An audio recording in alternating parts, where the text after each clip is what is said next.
Okay, let's go. It's already started, so we're going to jump straight into the feed. Oh, that's a lovely still of Mr. Hoyle there.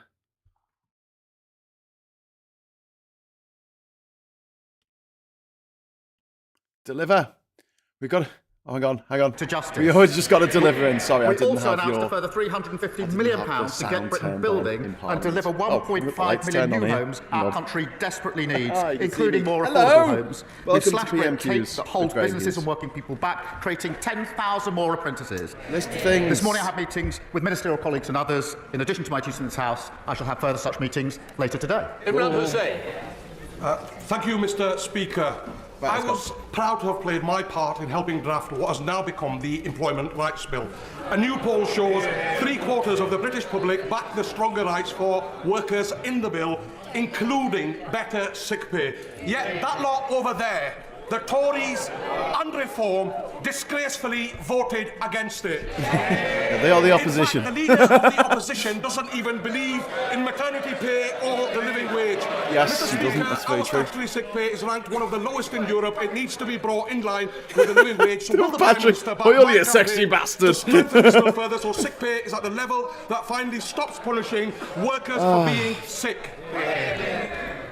Mr. Speaker, our plan for change delivers the biggest upgrade in workers' rights in a generation. For our He just said the D word, ending didn't he? exploitative zero-hour contracts, ending the scandal of fire and rehire, extending statutory sick pay to 1.3 million employees. Of course, that's on top of If you'd the like pay to rise join for the 3 chat, million just hit the for the subscribe lowest button. paid. I would have thought And the you leader of the can opposition might add your actually sort of opinions to support the day chat. one protection employment rights, given where she's going, but she thinks maternity leave is excessive. Our plan is pro-worker and pro-growth. He's got to dig in against Kemi Badenoch before they even started. He already got to dig in.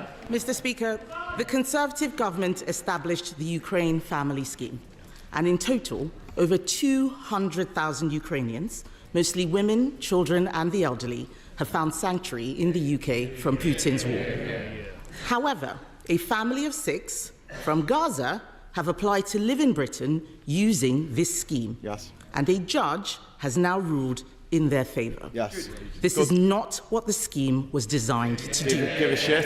This decision Women and children is completely fleeing wrong. persecution, It cannot be fleeing allowed death. to stand. Yes, it can. Is the government planning to appeal on any points of law? Nope. And if so, which ones? Nope. Minister.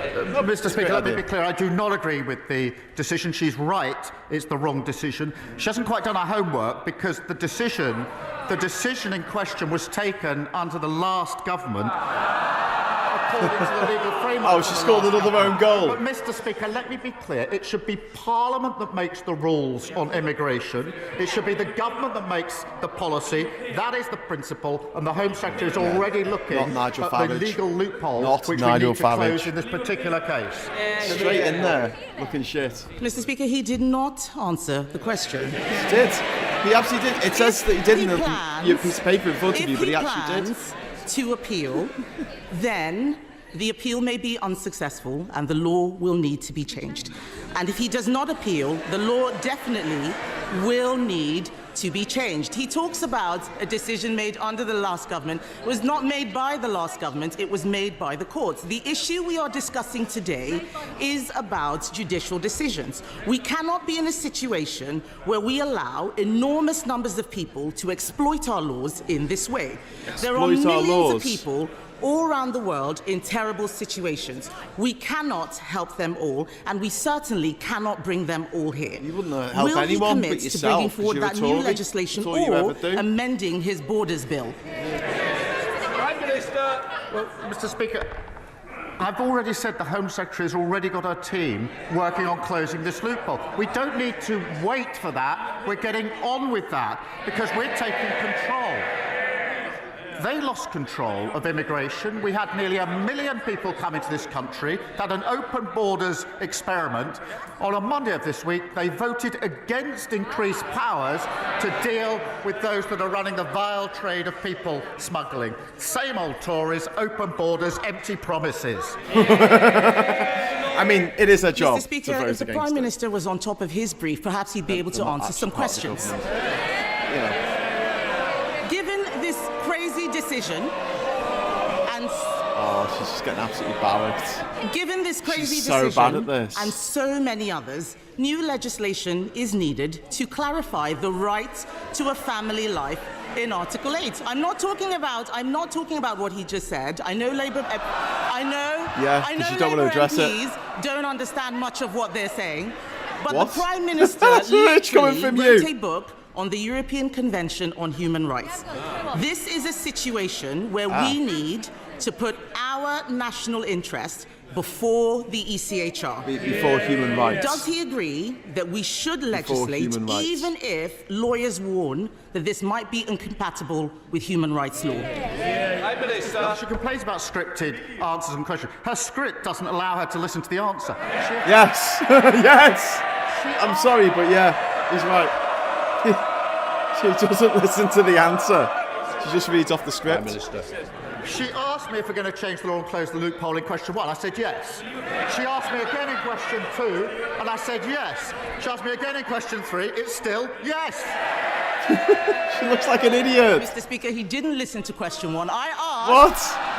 I asked if he would appeal the decision. He did not answer that. He's not listening. He's too busy defending the international human rights law framework. The Mr. law Speaker, framework? this case You mean has international arisen human because rights? a You mean Palestinian human came rights? to the UK from Gaza in 2007. He is now a British citizen. Yep, this is right. precisely why we need to break the conveyor belt from arriving in the Why? UK. You don't want people to acquiring integrate. Indefinite leave to remain. You don't want people and to then integrate. A British passport, and now a right to bring 6 family members here as well. You don't want people to Just integrate. last week, the After Prime 10 Minister years. bizarrely claimed that a British passport was not a pull factor for those coming to the UK. It's not. Will he now support our plans to toughen the process on indefinite leave to please remain don't and make say getting yes a to British this. passport a privilege, not a right? Prime Minister. Speaker, they presided over record high levels of immigration. Reached nearly 1 million. It was a one-nation experiment in open borders. And she was the cheerleader. She was the one campaigning for more people to come and thanking her own side when they supported her campaign. So before she lectures us, I think she needs to reflect on her own record here. Oh, he's not taking lectures. Mr. Speaker, he is the Prime Minister now. The people out there want to know what he is going to do about the Oh, situation. look, she's getting all het He up. needs to spend less time whining about the last government and do his job. Whining about the last government. You were the last Actually, government. I thought, Mr. Speaker, Absolute lemon. that the Prime Minister and I both agreed that Israel had a right to defend herself. Yet the judge in this case noted that the family were facing a humanitarian crisis, and I quote, as a consequence of the Israeli government's indiscriminate attempts to eliminate Hamas, and government lawyers accepted this. Is the Prime Minister allowing lawyers to change the position on Israel? And was this because of advice from the Attorney General? And if not, why on earth did government lawyers accept the argument that Israeli actions were indiscriminate? Because they are. Demonstrably, The 50,000 people have died. opposite argument. She talks about on top of her brief. She has no idea what she's talking about. I'll tell her again. We need to change the law. That's why the Home Secretary is already closing the gap. I know the script doesn't allow any adaptation, but this is getting tedious. He's right, it is. Mr. Speaker, the Prime Minister has not read the judgment. I suggest that he does. There are very serious questions now. There are very serious questions now being asked about the Attorney General, Clueless. the Prime Minister's Absolutely personal friend clueless, yeah. and donor. Even Labour ministers are concerned. One Labour peer, Lord Glassman, has called him the absolute archetype of an arrogant progressive fool. Yeah. If we are serious about protecting our borders, we need to make sure we appoint people who believe in our country and everything we stand for. It is not clear the Attorney General does. The government is now recruiting a new Chief Inspector of Borders. Yes. Who lives in Finland and wants to work from home. This is not serious. Why should the British public put up with this? Bullshit from the newspaper, from the The tabloids. individual in question was appointed in 2019 by the last government to a senior position. He then worked for 5 years from Finland. We've changed that, and he's now going to be working from the United Kingdom full-time. Finland under there. Oh my God! And she's so bad at this! She sat round She's the so cabinet bad at table this! with an attorney who was later sacked for breaching national security. Yes! Charlotte Littles. He absolutely demolished her. Long-standing Keir traders Starmer's in not the even CPS that good centre at in this. Wiltshire That's were how bad devastated Kemi to Badenoch receive is. Eviction notices, Oh giving my them just word. 28 days to vacate. Oh my word. Entirely out of the blue. Yeah, and under shops are Chris. spurious She's pretexts still by the terrible. new owner, Shell Company, Kemi the Shivat terrible. Hanin Capital. So far, the owner and their legal representatives have failed to hear tenants' concerns and mine and to negotiate a way forward. So does the Prime Minister share my concerns at this situation, and will he set out our plans to protect independent businesses which are at the heart of our high street and communities?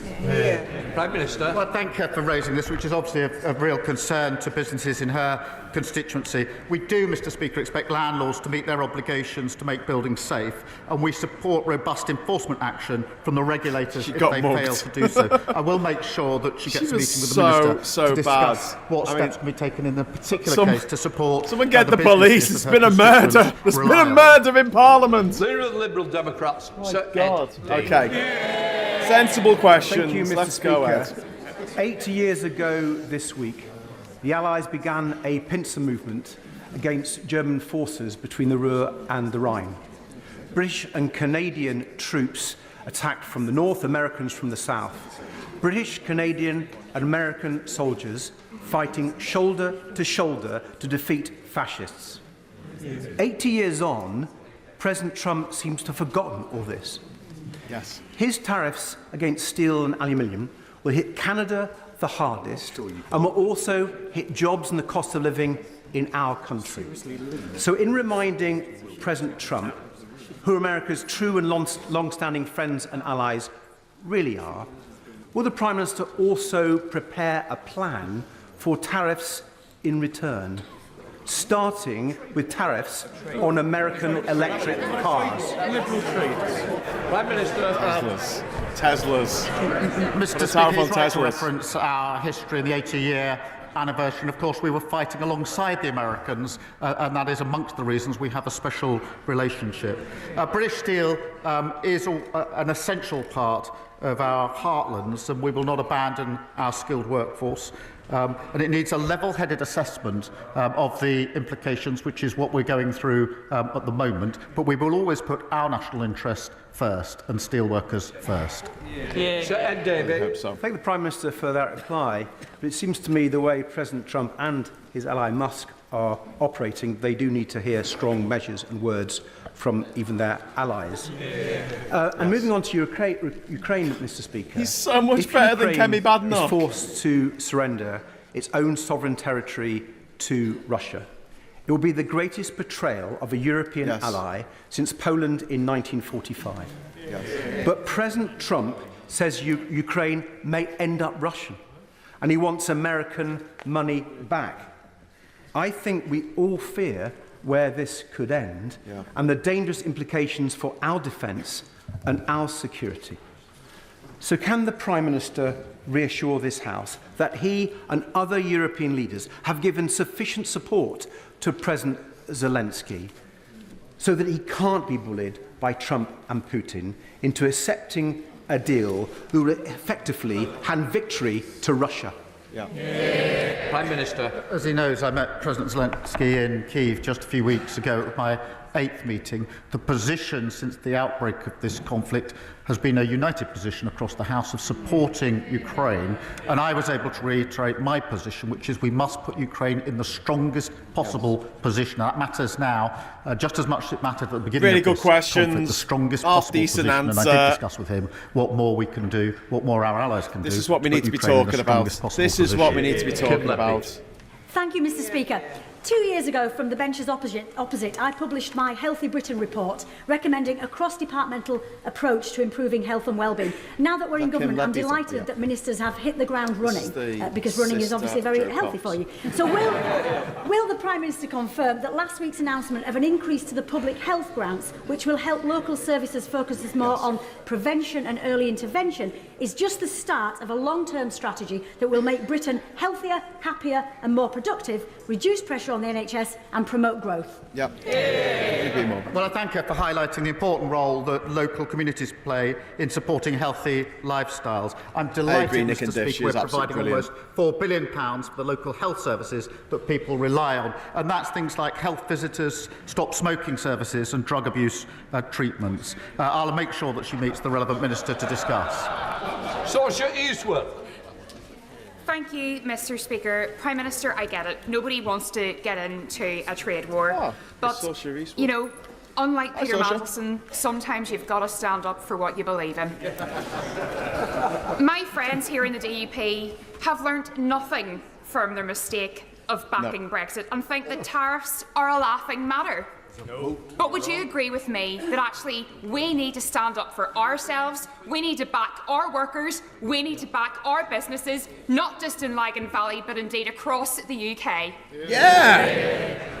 She's great. Well, yes, of course. Put her in charge of the US Northern and the UK Ireland. share a Put strong Saoirse and in balanced charge. trading relationship. We invest hugely in each other's economies, and we will continue to work closely with President Trump to boost growth and to create jobs. And I reassure her we will always act in the best interests of businesses and working people across the whole of the United Kingdom, including, of course, Northern Ireland. Gill. Thank you, Mr. Speaker. I was baffled on Monday that given the chance to support legislation backed by the National Crime Agency to crack down on criminal smuggler gangs and secure our borders, the parties opposite, the Conservatives and Reform, linked arms in the voting lobby to vote against it. The Conservatives spent 3 years and £700 million on their ludicrous Rwanda scheme and saw 4 volunteers returned. Does the Prime Minister agree with me? There is only one party that is serious about repairing our broken immigration system.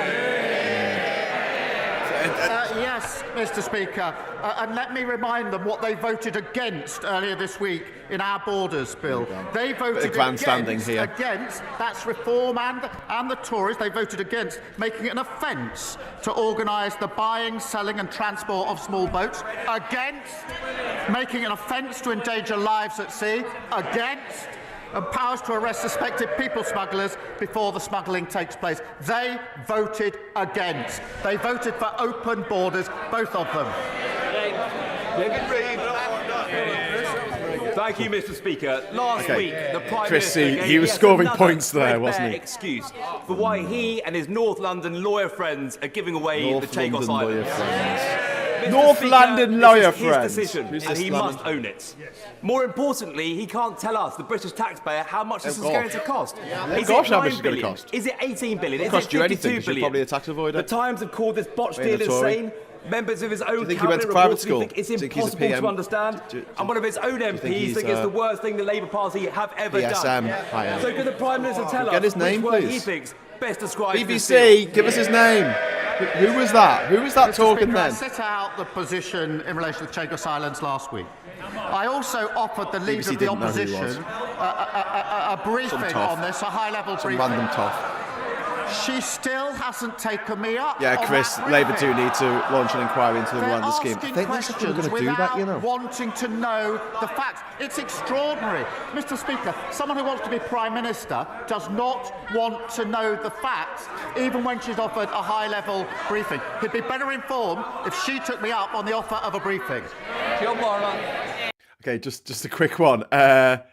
Shropshire Chris just tried to write Tory boy in the comments there, and I had to reprove it. So Tory boy is obviously an insult that gets picked up by YouTube that you're not allowed to use unless I say you can use it. Hey, listen, I say you can use it. Write Tory boy as much as you like. That was like a Harry Enfield character, wasn't it?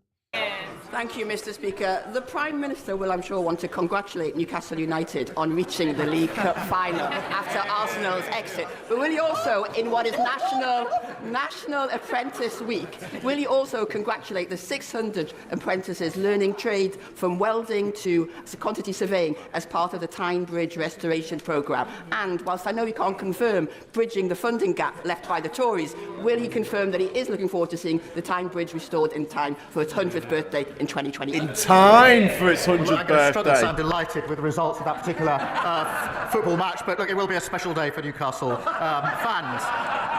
But the Tyne Bridge is an iconic North East landmark, and I congratulate the apprentices who are helping to restore this vital piece of infrastructure. As usual, the Tories made empty promises that they had no intention. All the of Tory keeping, boys are getting including hell for a 3.9 review. billion I'm having to worth of manually transport approve them. commitments that were never funded. We will look at the capital projects around the spending review and let her know as soon as we can. Ms Jarvis. Thank you, Mr. Speaker. My constituent Stop Peter it. Okay, you can stop has been it now. married for 70 years. Peter is 93, and for the past few weeks he has been stuck on a hospital ward waiting to go home because a care package hasn't been arranged. Peter is missing home and missing Maureen. So will the Prime Minister reassure my constituents that the social care crisis will be tackled this year? Well, can I thank her for raising this issue and the particular case of her constituents? And I also need to know this is deeply personal to her, and if I may, I extend my deepest sympathies to her and her family for their loss. We have taken immediate action on social care, already delivered £3.7 billion of additional investment, working on the first ever fair pay agreement for the sector and, of course, boosting the carers allowance. And I invite her and everybody to work with the House on the longer-term reform that we need. Thank you. Tory girl doesn't get Thank stuck. you, Mr. Speaker. James Rennie is an It's okay, outstanding Patrick. specialist school in the heart of my Carlisle I agree with constituency. Chris. I wish Labour would Having stop converted stooping every to the spare level of the corner Tories into and classrooms, reform on exceeded its published admissions numbers, and already having 43 applications known for this September, it is literally bursting at the seams. It cannot expand any further, and what is clearly needed is a new specialist school for North Cumbria. What assurances can the Prime Minister give my constituents that his government will put children before ideology and allow local authorities to tackle the shortage in SEND provision? Well, I thank you for raising this vital issue. It's not the first time it's come up. We are supporting mainstream schools to increase SEND expertise whilst also establishing dedicated SEN units. Because we need to make sure that special schools also can cater for those with the most complex needs. So we're working on this. It's come up time and again, but we are doing that vital initial steps. Thank you, Mr. Speaker. Dorothy House is an amazing hospice that supports terminally ill people in Frumeney, Somerset and their families, including my good friend Lisa. Next year, Dorothy House will be looking forward to celebrating 50 years of service, but they will also be facing an additional cost of £422,000 thanks to increases in employers' national insurance. Will the Prime Minister commit to meeting with me and representatives of the hospice sector to hear firsthand the impact of NICs and to work with them to find a solution? Prime Minister. Mr. Speaker, everyone deserves high quality and compassionate end-of-life care. The honourable member knows we inherited a £22 billion black hole in our public finances. Oh, we mentioned it. That's It's why we the took black the difficult hole. but right decisions to invest in our public services. I do recognise the pressure that hospices are facing, and that's why we invested £100 million into hospitals with an additional £26 million to support children and young people's hospices. And I will make sure she gets a meeting with the relevant minister. John Hodge. Thank you, Mr. Speaker. A significant part of the dreadful legacy left by the previous Conservative government is a chronic underfunding of transport infrastructure, especially in the North East, as we've just heard from my honourable friend. So does the Prime Minister agree with me and the North East Mayor Kim McGuinness that redevelopment of the Leam sideline, the disused Leam sideline, that would reconnect Gateshead with Durham North, and increasing the capacity on the East Coast Main Line would bring the metro, help bring the metro to Washington and my constituency, and would bring much needed jobs, growth and opportunities to our Public transport is always a public good. You always get more money out of it than you put in. Thank her, and both she and the North East Mayor are dedicated campaigners on this issue. The party opposite left us a host of unfunded promises, and public transport is in dire condition. It is. Expanding the metro network has huge potential to drive growth and unlock new housing. I'm pleased that progress is being made on the business case. Second Batty. Thank you, Mr. Speaker, earlier this week we learned that the Prime Minister's close friend, the Attorney General, has in the past advised Caribbean nations on seeking trillions of pounds in reparations. He's been a key player in the surrender of the Chagos Islands and the related fiasco there, which will cost the taxpayers up to £18 billion, and has even advised Jerry Adams, who is standing in line to get compensation from the British government in Northern Ireland legacy payments, the quantum of which could cost up to £2.7 billion. Given the Attorney General's track record, does the Prime Minister have faith in his motives, and does he have confidence that his best friend represents good value for the British taxpayer? Mr. Speaker, we've long had the principle that everybody's entitled to legal representation in this country. That means that lawyers don't necessarily agree with their client. Now, the Conservative Party used to believe in that principle. If they now disagree with that principle, they should go and see the victims of very serious crime, including sexual crime, and tell them that under their provisions, the lawyer who disagreed with the perpetrator wouldn't be able to represent them, meaning that victims will be cross-examined by perpetrators because lawyers disagree with the perpetrator. That's never been the Conservative Party position. If it is now, they should say so. Thank you, Mr. Speaker. Allergy School, launched just this week by the Natasha Allergy Research Foundation, is a free programme to support children with food allergies. Allergic disease is a growing issue in this country, with over 20 million people in the UK being affected. For this reason, it has never been more important for us to have a national allergy strategy and an allergy czar to drive and coordinate that action. Will the Prime Minister join me in welcoming this programme, and will he meet with me and the Foundation to talk about how we can work together to drive this issue forward? Well, I thank you for raising this really important issue, because hospital admissions for allergies have risen sharply, particularly in the last 2 decades. I do welcome the work being carried out by the Natasha Allergy Research Foundation.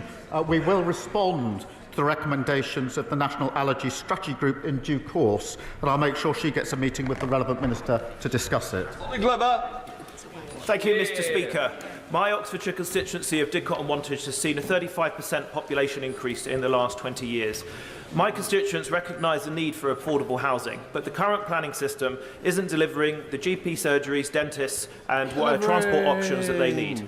Will the Prime Minister restore faith in the planning system and, as well as focusing on housing numbers, deliver the local targets for health services and wider infrastructure that growing communities need? Well, thank you for his question. We are, of course, delivering the 1.5 million homes, but we're creating communities as well for the future, and so he's right that that must include good schools, GPs and reliable transport links. That's what makes a good community. And just today, Mr. Speaker, we announced an additional £350 million to deliver more affordable homes so more people can realise the dream of home ownership. Toby Perkins. Thank you, Mr. Speaker. This week is National Apprenticeship Week. As co-chair of the APPG for Apprenticeships, I can tell the Prime Minister that employers are very pleased to see the announcements this week that will make a real difference both in terms of the completion rate and the flexibility around apprenticeships. Does the Prime Minister agree with me that schools should be promoting apprenticeship alongside A-levels? Yeah, Nick and Diff, that's a really good idea. Labour comms. And can he tell us what more he's going to do to support more young people to get into an apprenticeship? Well, I'm very pleased that he's raised this issue and that we'll be able to give employers more flexibility over maths and English requirements. This is really important, Mr. Speaker. There are very many young people who didn't get the maths qualification they wanted at the time, but are very well suited for the future, want to play their part, and now they can get apprenticeships under the changes that we've made. And that's 10,000 extra apprenticeships. This is delivering for them, giving them a chance for the future. We got another delivering. Contributing, of course, to our economy. Sorry about the speed. Thank you, Mr. Speaker. Mr. Speaker, yesterday the Farming Minister told a conference of farmers that farming is not high in the pecking order for this government. Given the heartless family farm tax, is his minister correct? Family yes farm or no? tax. Harriet. Farming's top of the agenda as far as I'm Hello, concerned. Harriet. That's why we put Let's see if Harriet went to a local farmers in the budget. They failed to spend £300 million on their watch. That's where it's abandoned grammar and we school. set out our roadmap, which has been welcomed by the NFU, as she very well knows. It was described as long overdue. I wonder who didn't do it before. Mr. Jewist, I'm sure you don't want to be leaving today. It's not the best day. Right. Tell him to go have a cup of tea. I've had a cup of tea ready to go for months and he hasn't threatened it. The Prime Minister will know that youth services can broaden a young person's horizons beyond what they could ever imagine. But with national spending on youth services seeing a 73% decline since 2010, can the Prime Minister outline how this government will bring youth services back into our communities? Will he look at giving them the statutory protections they deserve? And will he visit Croydon East to see firsthand the vital role these services play in my rich millionaires masquerading as farmers. Mr. Speaker, my days of the Croydon Youth Philharmonic Orchestra were a long time ago now.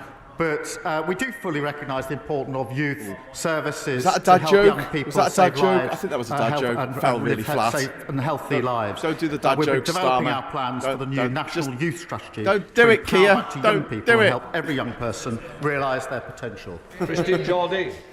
Thank you very much, Mr. Speaker. Every 22 minutes, a child in this country loses a parent or a loved one. That's 40,000 children every year facing a trauma which many of us here know can last a lifetime. Charities such as Winston's Wish do a fantastic job of providing support for young people, particularly when schools are closed or there's no one else to turn to. But at the moment, there's no simple way of the children knowing where the charities are or the charities being able to contact the children. So will the government back my private member's bill this summer to do just that? And would the Prime Minister meet me to discuss how we make sure that another generation of children does not have to face this trauma? Well, can I thank her for her ongoing work and campaign on this important issue. The cross-government bereavement group continues to look at how we can improve access to the support that children and young people need at these difficult times. And of course I'll make sure that she gets the meeting that she wants with the Minister to discuss this further. David Taylor. Thank you, Mr. Speaker. Yesterday marks the 20th anniversary of the launch of the Make Poverty History campaign, and a fantastic speech for all of us that were there, delivered by the late, great Mandiba. That campaign inspired a generation of campaigners and a great Labour government to deliver unprecedented action to tackle global poverty, lifting millions out of poverty. Will the Prime Minister join me in paying tribute to some of those campaigners and commit to doing all he can to ensure that Britain is playing its full part in helping eradicate global poverty today? It's a really important issue. We do pay tribute, and of course we continue to play our full part. Alex Bloor. Thank you, Mr. Speaker. Basingstoke Hospital, used by half of my constituency of North East Hampshire, has had its rebuild delayed by 15 years, despite no ministerial visit to see the worsening conditions there. The cost of maintaining the hospital for those 15 years is estimated to be almost as much as the rebuild itself. So can the Prime Minister explain the logic of making taxpayers pay twice? Nick and Giff, Mr. Speaker, Nick and Diff, I couldn't constituents are agree right more. to be frustrated about the empty, unfunded promises that were left behind by the Conservatives. The point made by her and, of course, by the Labour MP for Basingstoke. Under the previous government's plan, a new hospital in Basingstoke would simply not have been delivered because it was unfunded. It was a promise without anything behind it. We've put in place a funded deliverable plan which will see the hospital built, and we'll work closely with the Trust to ensure that it is. Dr. Becky Cooper. Thank you, Mr. Speaker. The government's devolution plans are a welcome progressive development to shift power and resources from Whitehall to our communities. But there are, of course, discussions now around the process and realisation of benefits for our communities. So can the Prime Minister assure my residents in Worthing West, and indeed all constituencies starting priority devolution programmes, that Sussex devolution will give us meaningful control over our local priorities, including housing, transport and social care? Well, I thank her for raising devolution, which will see her constituents in Sussex get meaningful control over local priorities. The devolution priority programme, Mr. Speaker, will see a wave of mayors elected next year, including in Sussex, and I believe that those with skin in the game make the best decisions about their communities. Final question, Andrew Mitchell. Thank you, Mr. Speaker. Mr. Speaker, the Prime Minister will be well aware of the Global Vaccination Fund, Gavi, one of the United Kingdom's great success stories. It's vaccinated from deadly diseases over 1 billion children under 5. It presents real value for money to British taxpayers, and over 80% of our constituents support it. Will you give the House today an undertaking that Britain will continue this leadership and make a decisive pledge at next month's replenishment conference? Oh wow, that was a decent question from a Tory. This is a really important rugby, by the way. PSM higher. As he rightly points out, I've long supported it and will continue to support and share details with him just as soon as I can. But it is important. Have supported. Will continue to do so. Ended with a decent. Right, that completes a decent question from a Tory. What are the chances? What are the chances of that? Okay. I can't hang around for long this afternoon, because I've got to get out. I've got to go and drop Cat off in town. So listen, thanks very much for watching. I'm going to just reply to a couple of things said in the chat. I was saying I agreed with it. Nick and Diff in particular. I do wish Labour would do a press conference each month to the public just to say what they are doing or what they have planned. Just some transparency, bit like the COVID updates, but on policy. Yeah, absolutely. That would be fantastic.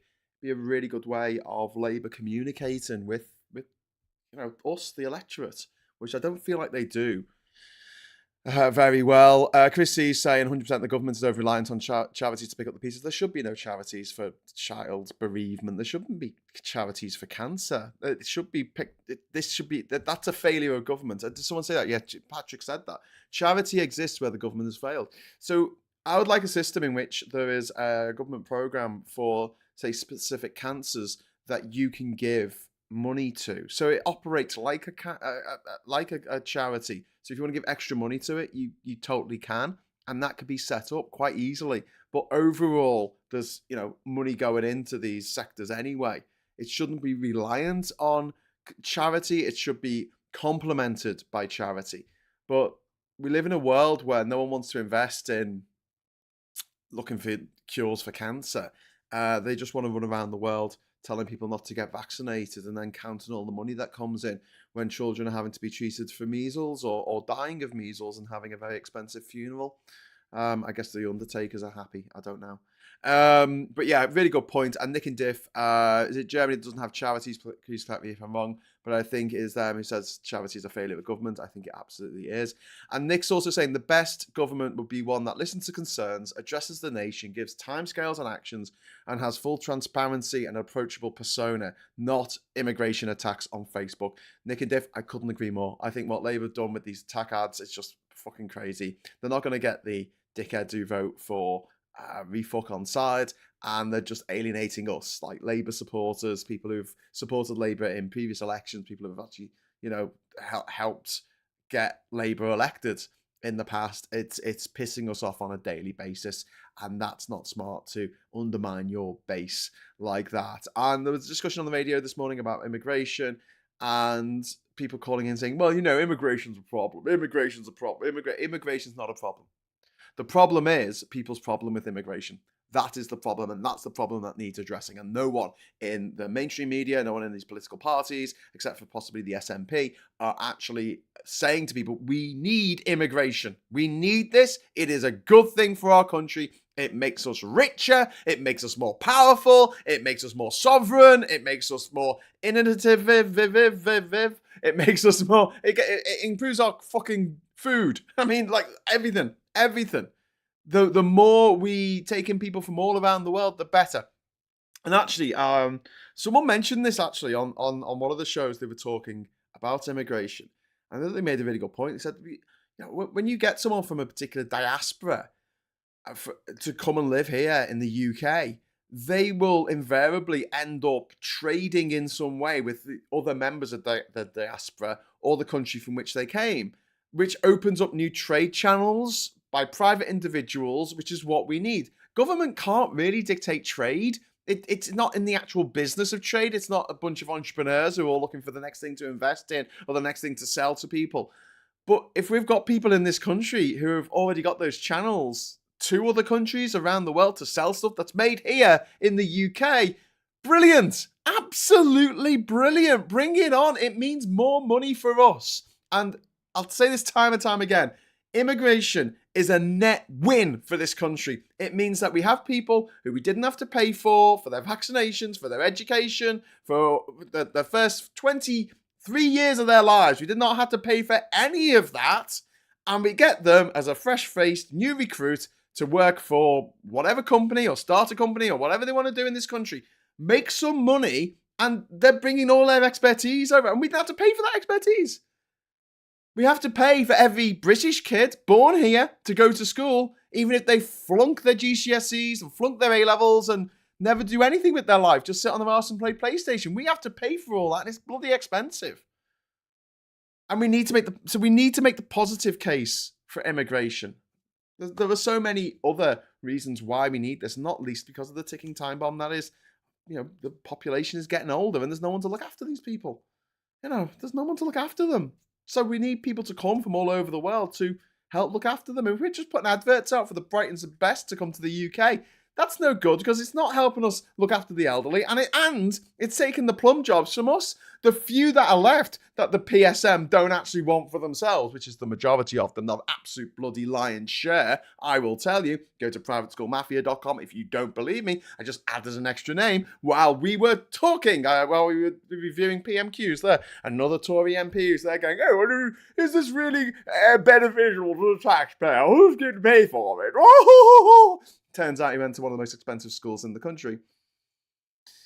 Yeah, he's got the little people in his heart. He really does. He really, really does. If you believe that, I've got a bridge to sell you. I need to get a little animation on it. I've got a bridge to sell you. Maybe we should make a list of all the stupid things that I keep saying over and over again. And every time I say it, I can have a little animation come up with a little bit of a jingle. Okay, so massive shout out to Ivan Ambrose for the first super chat. I'm probably the only super chat of this show. We can't ignore refuck, unfortunately.